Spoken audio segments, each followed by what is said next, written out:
Hey everybody, this is Russ from Metro Game Core. The other day I did a video on the Steam controller. It's a 48-minute long review video. I put as much information as I could into it, but I still didn't cover every little thing. And last time I checked, there's about 1,500 comments in that video. A lot of good questions and also some really handy tips and tricks, and also pointing out a couple things that I missed in my review. And so in this video, we're going to do a few things. The first is to go over a couple little nuances that I missed in the review, and then also talk a bit more about compatibility and some of the hiccups that I've experienced in Windows. I also want to dive a little bit more into Steam input so that you can fully understand all the cool things that you can do with a controller like this. And then finally, I'm also going to answer a few questions that I saw in the comments as well. And so without any further delay, let's go ahead and dive in.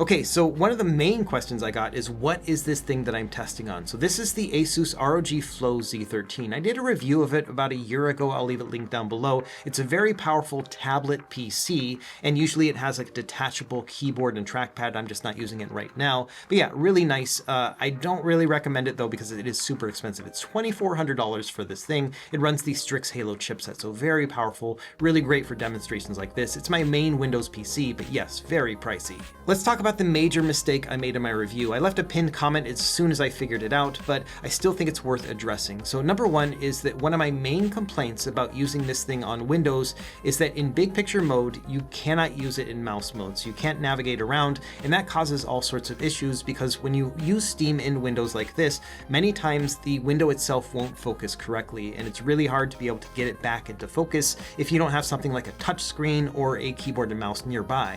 I don't know how I forgot about it, but the Steam Deck has what they call chord controls, and it's super handy. It's something I use all the time by pressing Steam and then another button, for example, the A button to bring up the quick access menu. This is something I do all the time with a non-Steam controller if I need to adjust any of these settings. And there are a number of different combinations you can do, and one of them that I never really knew about is that you can press this and then use the trackpad at the same time, and that will enable mouse mode. Now, it's not a very elegant solution because if you press and hold the Steam button too long, it'll bring up a power menu as well as just turn the controller off. So you have to be a little bit quick on the draw, like hitting them pretty quickly one after the other. One of the great things about this Steam controller is that the quick access menu button does the exact same thing. So I can press on this and now I have mouse mode, and I can use the right trigger button if I need to click on anything like with a mouse click. So that's going to really help when it comes to adjusting your windows. Another thing you can do is Alt Tab. So you can press this button and then Start, and that'll actually go between your two different tabs. Now, it doesn't quite behave the same way as Alt Tab does in Windows, where you can just press that and then keep hitting Tab and it'll go like among all the different options there. It's just going to swap between the two most recent ones. However, there is another hotkey that you can do once you have this open. So you can press the QAM or the Steam button and then the Start button to bring up the tab,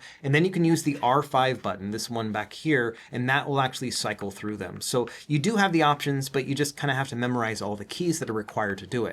Either way, this fixes one of the biggest complaints I had about using the Steam controller on Windows, in that it just didn't feel very elegant, and I still had to go and grab my Logitech keyboard from time to time, but this actually solves that between the ability to Alt-Tab and then also bring up the mouse if I need to as well. All of that fixes it. By the way, if you press and hold the quick access menu button, it'll bring up a list of shortcuts right here, and this is something you used to be able to do on the Steam Deck by pressing the Steam button, but it no longer works. It has to be the quick access menu button instead. Nowadays, if you press and hold the Steam button, it'll bring up what they call the power menu. This allows you to quickly suspend or shut down the system, but the biggest thing is that you can also show your controller shortcuts right here too. It's kind of crazy, but this stuff is not well documented in the Steam website at all. It's probably one of my biggest complaints. I think that they could do a much better job with their documentation. Either way, I'll leave all these shortcuts up here on the screen so you can check them out and maybe do a screenshot or whatever you need to do. But yes, there are a lot of options that you can do within here. Another one I found pretty handy is that you can press the QAM button and then up and down on the D-pad to adjust the volume on your computer. And so that might be super handy depending on what you're using. Now, if we go into the settings here and we go down to controller and then finally into the advanced section,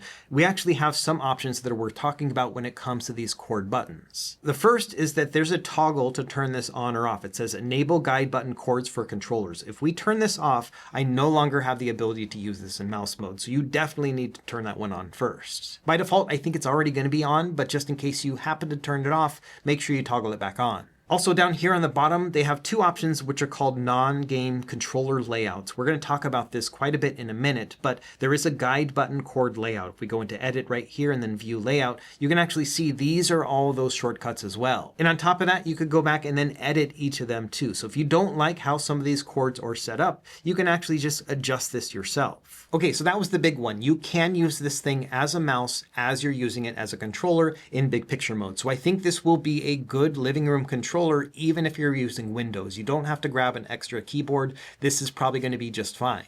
Next, I want to talk a bit more about Steam input. I gave quite a few examples in my review, but I feel like I only scratched the surface, so we're going to go a little bit deeper here. Now, in full disclosure, I do not have a PhD in Steam input. If anything, I would say I've got maybe an associate's degree in it. Like, I'm pretty good. I'm a little bit dangerous with it, but I'm not super great on it. And we're not going to go really deep into it. There are so many things you can do in terms of gyro and trackpads that I just want to show a couple additional features that I didn't show in the review, but this is not going to be a full-on deep dive. Let's start by explaining what Steam input is. It's basically just a set of tools provided by Steam that allow you to do a bunch of controller customization. The dirty secret about the Steam controller is that fundamentally at like the firmware level, it behaves more like a keyboard and mouse than an actual controller. And that's why things like X input or just Windows in general have a hard time using this unless you've got Steam running. And so it does lock you into the Steam ecosystem, but that's done deliberately so that they can control all the various inputs that you can do. And there are so many things that you can mess with. So number one, you can set all of this stuff up at a per game basis. If we go into a game and then we go into the controller section right here,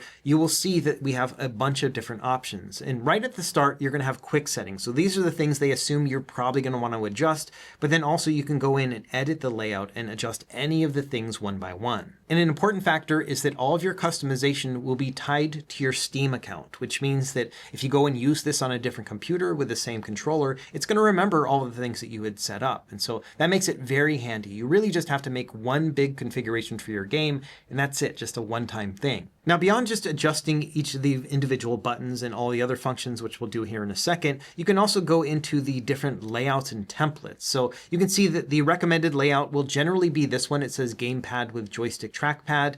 And then if you make any of your own adjustments, it'll show up under your layouts. But then there are also templates, as you can see right here. And there are a bunch of standards. So for example, if you want the trackpad to behave as a joystick or as a mouse, you can set those. There's also a gyro one, which is just a default gyro setup. And then you have to configure it from there, which is what I've done with this particular game. And then another really handy one is keyboard and mouse mode. So essentially you can just bind this to a bunch of different keyboards like WASD with your D-pad and joystick so that if there is a game that doesn't support a controller, you can still kind of force it. So like, I don't know, World of Warcraft or something like that, something that's very keyboard and mouse heavy. I don't really play those games, but that's something you could do as well. Now, beyond just using the default templates and adjusting them to your liking, they have community layouts. So this is going to be things that are made by other people and then they upload them. This game doesn't have any, but other games will have that. And so they're going to do the work for you, where they'll go into a template, they'll make the adjustments, they'll give it a new name, then upload it, and so you can use that as well. And so now I want to talk a bit about some of the configurations I've done and how you can set that up for your own games as well. But it is worth noting that this controller is not special other than the trackpads. Like everything else can be done with other controllers too. An Xbox controller, PlayStation controller, third-party controllers. As long as they're supported in Steam input, you can do all these things as well. That means you can take an Xbox controller and set it up for WASD if you wanted to. Let's start with Sulaco. This is a lightweight first-person shooter game that is based off of the GZ Doom engine. So it kind of looks and feels like Doom, but more updated. And if we go into the controller stuff, you can see that it's actually using a community profile, Sulaco Steam Deck with gyro. But I did make some adjustments. We'll talk about that later. First, let's start up the game. Okay, so here we are in the game, and it's just your typical twin stick shooter, as you can see like this. And one of the things I mentioned in my review is that I use inverted look control. So up is down is up. It's kind of like a pilot control. And I mentioned it's because I'm old, and that's why I use it. And a lot of people had questions about that. So it really comes down to when I learned how to use a controller with first-person shooter games, and some of the first I ever played were Red Faction 2 and Time Splitters on the PlayStation 2, and that had inverted controls by default, and so I just kind of got used to that, and ever since I've just been enabling that in the settings. So let's talk about some of the configurations you could do in a game like this, and I think most people are going to assume that you're going to mess with the trackpads and the gyro and stuff, and we will talk about that, but before that, let's talk about the buttons, because you can customize these, and it's pretty important. important. So I'm going to press the Steam button first. It'll bring up this menu, go into controller settings. And then from here, you can see there's going to be a quick access menu. So this is just going to be like some quick settings that they assume are going to be important for you. It depends on what kind of layout you're using. If you have gyro turned on, it'll show gyro and so on. But with this one, I'm using a community template and they've already set some things up. You can see here that the back buttons have already been configured. So they've already got this set up where it's got the crouch button here as L4, and then we've got L5 as our melee button, and then this R5 button on this side is our jump button, and then this one right here will turn on and off your flashlight. Now, all of these functions are already mapped to some other button on the front, but the ability to put it on the back will sometimes make things easier. For example, when playing a first-person shooter game, instead of having to press the A button to jump, you can just press the back button without having to take your thumb off the thumbstick, and that can be really handy. About 10 years ago, I played a lot of Destiny 1 on the Xbox One with my Xbox Elite controller, and that one had the ability to add paddles on the back, and so I had one on each side. And so on this side on the left, I would use it for reloading, and then on the right, I would use it for jumping, these two buttons right here. And that was really handy because I didn't have to take my thumbs off the sticks. And in Destiny 1, I remember with like the Oryx campaign, like you had to do these jumping puzzles that were really difficult, and I loved being able to move around like the camera as I was jumping at the same time. Now, beyond just assigning the back buttons, you can do some other things with these buttons, and one of the most important to me is that you can kind of make the triggers hair triggers in a way. That was also a complaint I had about the controller in my review, is that I wish that there were trigger stops where I could flick a switch and then it would be just a hair trigger instead, which is really handy for shooters. But what we can do instead is we can make something pretty close to that in the software. So if we go into the edit layout section, in this section you've got a bunch of different categories. For example, in the buttons, it's going to be all your typical stuff like what the A button does and whatnot, but this goes a lot deeper than just the A button being A. You can go over to the settings cog, and under regular press, you can add subcommands to it. You could make it, for example, a special thing that'll happen when you double tap the A button or do a long press. You have a bunch of different options here. And this amount of customizability for a single button press is kind of crazy, and one of the reasons why Steam Input is so important. Again, I think some of this is kind of going towards that PhD level of knowledge when it comes to Steam Input, but I think it's worth noting that yes, you have a wide variety of versatility. If we go down into the trigger section, you can see that for the right and left triggers, beyond just the trigger being a trigger, they have what they call the full and soft pull. A soft pull is going to be just when you start to push it down a little bit. And so, for example, with a shooting game, maybe you want to be able to fire immediately, as opposed to having to press it all the way down first, and we can set that up in the settings. So here under the right trigger behavior, under the soft pull, I'm going to change this to actually just be the right trigger. This means that as soon as I press the right trigger, it's going to start firing, which means it's going to be a little bit quicker on the uptake. So really handy with a first-person shooter game, especially something that's a little bit competitive. So here back in the settings, as soon as I tap on the button, it's going to start shooting. It's kind of crazy. So beyond just your default settings, you can immediately make some adjustments like that within Steam Input, and I think that's awesome. Now, when it comes to the trackpads, it can get quite complicated, and that's because you can make the trackpad emulate a bunch of different inputs, and it really depends on whether or not the game itself will support it. If we go into the trackpads menu, you can see that the right trackpad behavior is set to be a joystick. That means that pressing this and moving it around is the same as moving around your right joystick. And for many games, that might be very helpful, where you can use the trackpad as your joystick, but when it comes to first-person shooter games in particular, it's always better to be able to use this as a mouse pad, like an actual trackpad. And within the settings option, there is an option right here to set it up as a mouse, but not every game is going to support that. This basically means that the game has to allow you to use a joystick and a mouse at the same time. And that's why for some games, if you use the trackpad as a mouse, as soon as you start to use it, all of your icons are going to change to different labels because it's going into a mouse mode, and then you use your joystick and all of a sudden it's going back into joystick mode and it confuses the game.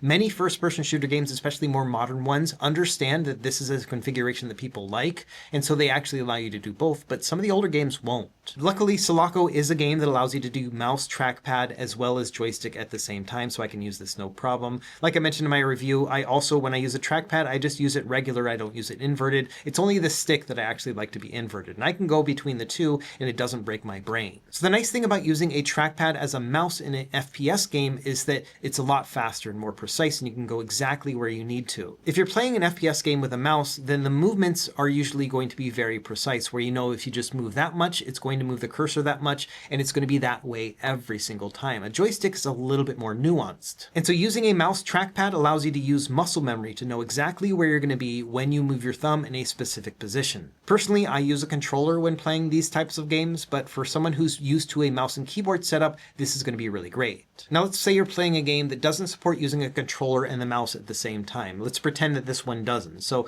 we can press the Steam button again and we can go back into controller settings. And this time, instead of using the trackpad as a mouse, we can change it back to joystick, which is what it was by default. And so now that I have the trackpad set up as a joystick, it's a completely different feeling. For example, with a joystick, if you press and hold on one side, it's just going to keep moving over and over again. It's not the same with a mouse where you just go a fixed distance. And so now with the trackpad, if I go all the way to the right, it's just going to keep moving as well. So it really is behaving like a joystick. And so it really comes down to the type of game that you're playing, and sometimes that might be important, sometimes it isn't, but I do recommend if you're going to be using a first-person shooter game to set it as a mouse if you can. There are additional things you can do as well. You can go in here and adjust the sensitivity. If it's too sensitive on one side or the other, then you can adjust this here. And again, we're trying to keep this at an associate's degree level of knowledge, but you could also go into the trackpad settings and adjust things like the sensitivity or the strength of the haptics or the dead zones. There are a bunch of different options within here. So if the game doesn't feel quite right, you can experiment here too. For the most part, I think that just trusting some of the community templates might be an easier way than trying to barrel into this head first if you're new to it. In the review, I also mentioned that there is grip sense on the sides of the controller, and this is essentially just an additional button input. It knows when you're holding onto it and when you're not.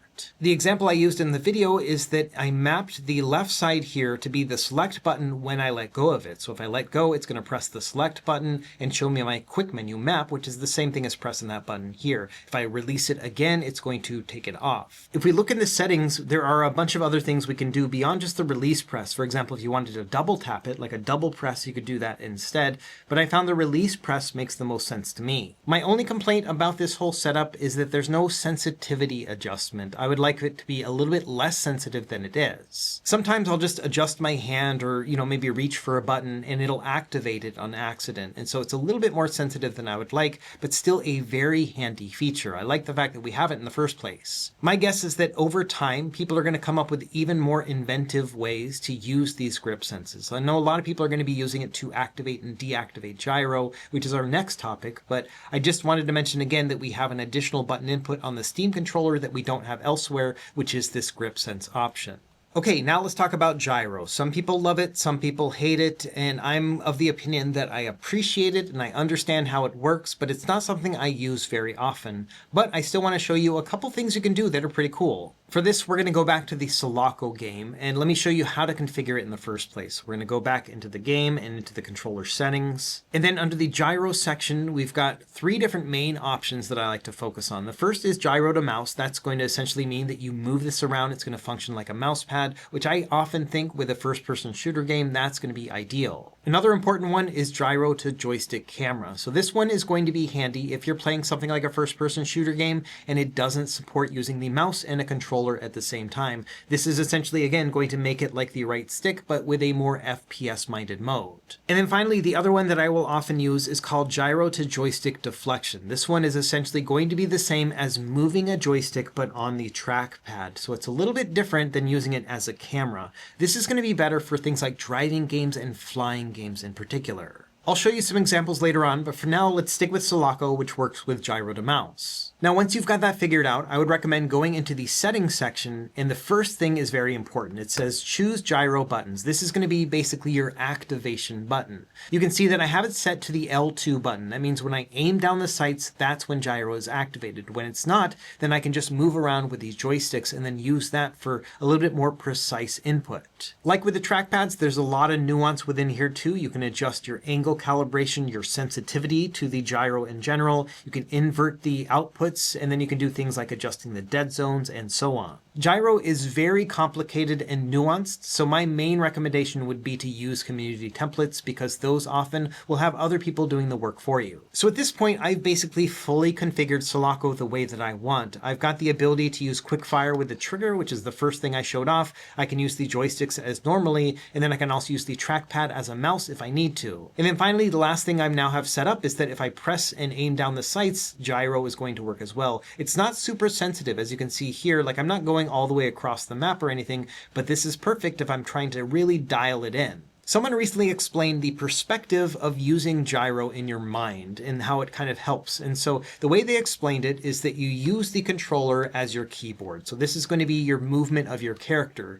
The screen itself is going to be your mouse pad. And so if you think about it, this is going to move your thing around. And then once you have gyro turned on, it's essentially the same as moving a mouse along a trackpad. And so you're just basically seeing it happen in real time. And that's the beauty of gyro. Once you kind of wrap your head around it and you understand how it works, it can be really handy for people who want to use a keyboard and mouse setup, but with a controller instead. For me personally, I mostly just use the joysticks as intended, but then I will sometimes use something like gyro to really dial it in before I hit the trigger button and take that shot. Now let's talk about using gyro for other types of games. We'll start with a racing game. So this is the one where you'll want to actually use the gyro as a joystick. Now this is a game that doesn't have a community layout, so you have to set up your own configurations, but it's not that hard. So the first thing is to go into templates and then choose gamepad with gyro. Once you've got that selected, you can then go into edit layout and then go into the gyro section. And then right here under gyro behavior, this is where you want to change it to something like gyro with joystick deflection. This means that by moving my controller, it's the same as moving my analog stick. And that's exactly what I want to use right here. Once you've got that set up, you want to choose your activation button. We've got, any number of different options that we can use to activate the gyro, but the two that I have set for this one is the left stick touch button. So there's a capacitor right here on the top of it. It'll know when you're resting your thumb on it. So that's going to activate the gyro the way that I have it set up right here with this little L button with a little circle on top of it. The other one is the left trackpad, but that's just, again, resting my thumb on it. So I can either rest my thumb here or here, and that's going to activate gyro, and then I can just move the controller around. It really depends on what you find most comfortable. The other thing you need to make sure is that the joystick output is set to whatever control scheme you want. I want the gyro to mimic the left joystick because we're using a driving game, so I can set that here. There are a bunch of different configuration changes you can do that will adjust the sensitivity, but another major thing for racing games in particular, not necessarily this one, is the vertical horizontal output mixer. So again, thinking about the left joystick when you're playing a racing game, you usually just go left and right. You don't usually go up and down, but some games, like I think Gran Turismo, will actually do something if you press up and down, and that may not be something that you want to do while you're using gyro. So you can use this to adjust it. You can move it all the way to the left, that means it's only going to use horizontal, or all the way to the right, it's only going to be vertical, or somewhere in between. So again, you can make additional adjustments depending on the game that you're playing. So going back to this game here, I can press the A button to gas, and then I could just use the D-pad if I wanted, but I can also just rest my thumb on the trackpad, use the A button, and then this will also work in terms of gyro. Again, oh man, I'm so bad at this kind of stuff, but if this is something you're into, then you can definitely try it out. Again, you can adjust the sensitivity and stuff like that. I cannot play and talk at the same time, but you get an idea of how this works in terms of gyro for games that are not first-person shooter games. For my last gyro example, we're going to use Whisker Squadron Survivor. This is an on-rails shooter, kind of like Star Fox, and this one actually doesn't really work very well if you use the same racing joystick deflection gyro. Instead, it's actually best if you use it like a mouse. The thing about this game is you move your ship at the same time as you move your aiming, and so this requires a bit more nuanced input, and I found that mouse works the best because I can hone in a specific area of the screen as I need to. And so for this game, I do have it set up as gyro to mouse, and then same thing like with the other ones where I can just rest my thumb on the trackpad or the joystick, and that's going to activate it. And so it really will depend on the type of game that you're trying to play and what's going to be the best fit for you. And so for this one, I think that gyro as mouse makes the most sense. But then, of course, with a racing game, it's probably going to be the joystick deflection one instead. But either way, yeah, it's a really fun way to try to play some of these games. I personally am just not very good like this, but it's something worth trying out if you are. So that's kind of a quick roundup of some of the additional Steam input things that you can do beyond just what I showed in my review video. There's a lot of nuance here, but you can really configure it nicely. And one of my favorite aspects is that it's going to be tied to your Steam account as opposed to your computer, which means that no matter what you're playing on, it'll follow you and you'll be able to use this controller anywhere. Next, I want to talk a little bit more about compatibility, specifically when it comes to Windows and some of the integrations there, as well as some of its shortcomings. Like I mentioned in the video, everything's going doesn't work fine in Steam, but once you start trying to play non-Steam games, it gets quite complicated, and many times it won't work as expected. The workaround I suggested is an app called Scissor, which will basically capture your Steam input and then convert it over to be able to work like an Xbox 360 controller, or you can set it up as a PlayStation 4 controller too. Now, after I made my video, the developer of this app added a box disclaimer to their website that says that they don't want YouTubers talking about their app without talking to the developer first. And I think that's fair. They don't want people misrepresenting their work. As soon as I saw this yesterday, I sent them an email and said, hey, I'm not sure if I did anything wrong in my video, but I'm more than happy to see what additional features you'd like me to showcase. But unfortunately, they never wrote back. So I don't want to focus too much on this because I feel like I'm breaking the rules by talking about Scissor in the first place. Either way, if you did see my review video, you know that this will basically allow you to play any game on Windows by having this running while Steam is running at the same time. It is super handy. Now, in my video, there were a lot of comments suggesting another way of using Steam input to work in non-Steam games, and I had also tested that extensively, but it wasn't working as I expected, and so that's why I focused on Scissor as a solution that just works out of the box. But let's talk about that other solution that people were bringing up. If you go into the Steam controller settings and then the advanced settings, there's an option down below that says desktop layout. And within here, essentially you have two different layouts that you can use. There's one that's called a desktop layout and then a gamepad layout. And so when you're not using Steam, this is what the controller is going to default to. When you're in the desktop layout, this is where it mimics a keyboard and mouse. You can see it's got a bunch of different keyboard keys. The right trackpad is going to be a mouse pad. And so this is really handy if you need to navigate around into the operating system. The gamepad function will basically force it to behave like an Xbox controller, all your basic rudimentary controls, to be able to use this like a gamepad even if you're not playing a Steam game. And so from the main menu, if we go into the power section, there's going to be an option that says minimize Steam or exit big picture mode. If we pick either of these two, then it's going to go back into desktop mode, which means that the trackpad is going to work as a mouse. So we're going to have all those keyboard inputs like we saw in the desktop layout. If we press and hold the start button, it'll switch over to what they call the desktop or gamepad mode. It really depends on which one you have activated. So right now I've got it in gamepad mode. That means that this now is essentially working as an Xbox 360 controller, at least theoretically. The thing is, this Steam controller is not being picked up as a gamepad no matter which mode we use, desktop or gamepad mode. It's not going to actually work as a gamepad at the Windows system level. This right here is like the old school game controllers app, which was a control panel item, and it will show you when a controller is activated. This is used by a lot of people to test out drivers to make sure that something is working properly, and if you're not seeing a gamepad in this window, that means that Windows is not seeing a gamepad at all. And that's why even if you put this thing in gamepad mode and you try to launch a non-Steam game, for example, from the Xbox menu like a Game Pass game,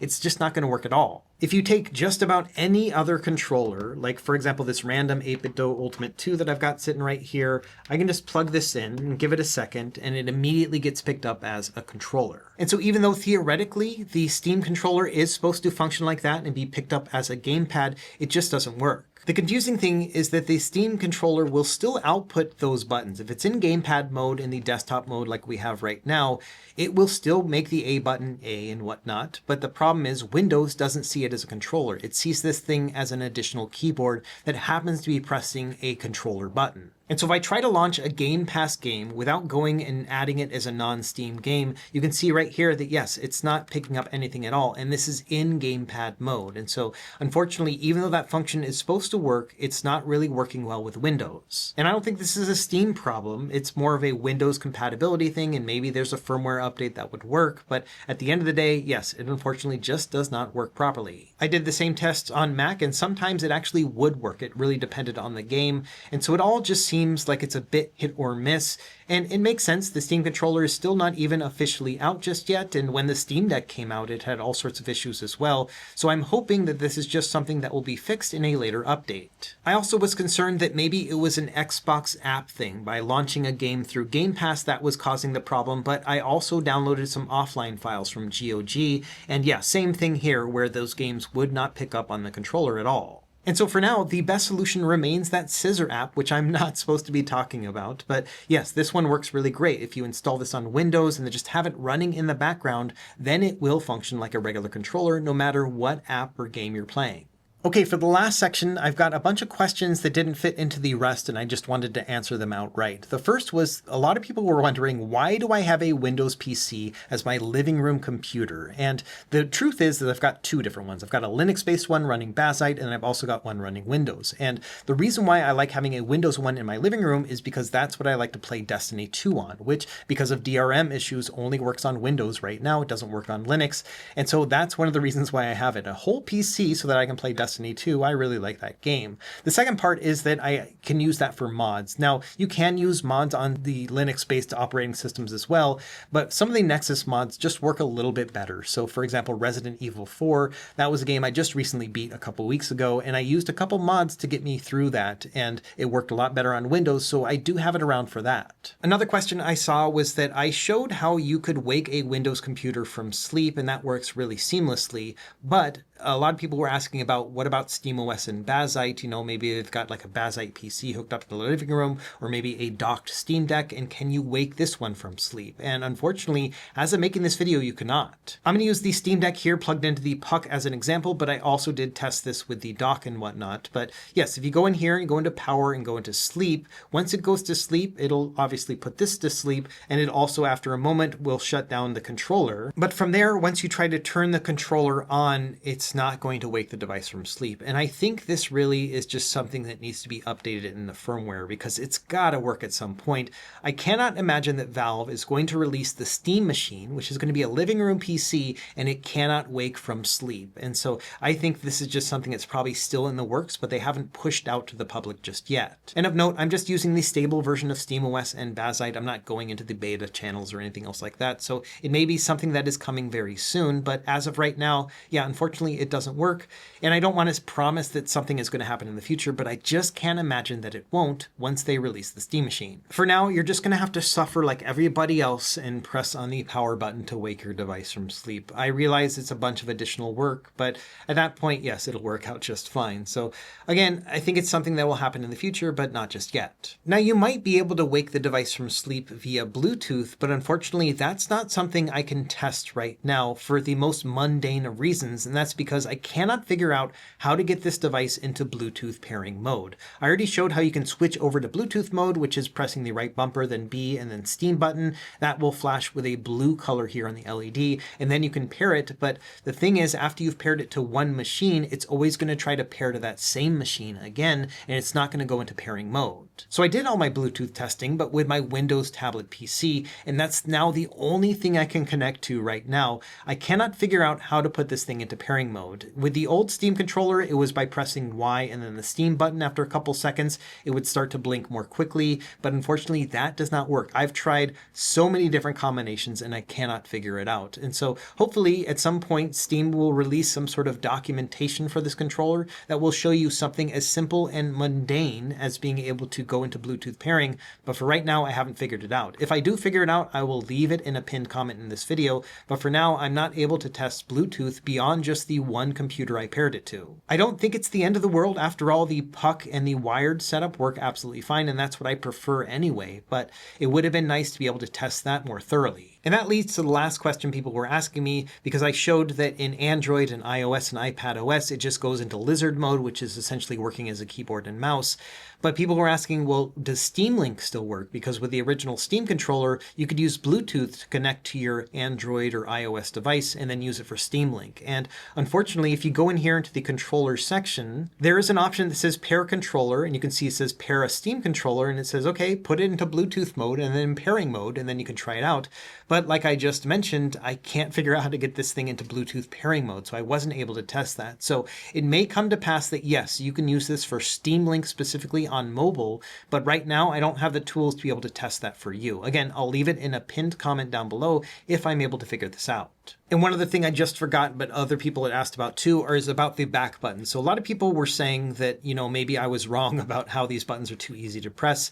And yes, I think that every hand is going to be different. Some people are going to be bothered by this. Some people are not. Again, I don't often use these back buttons, but I find myself just in using it that I'm pressing them more than I would like to. Another thing I mentioned is that position-wise, it feels more in line with your pinky and ring finger as opposed to your middle finger and ring finger, which is what I would typically use.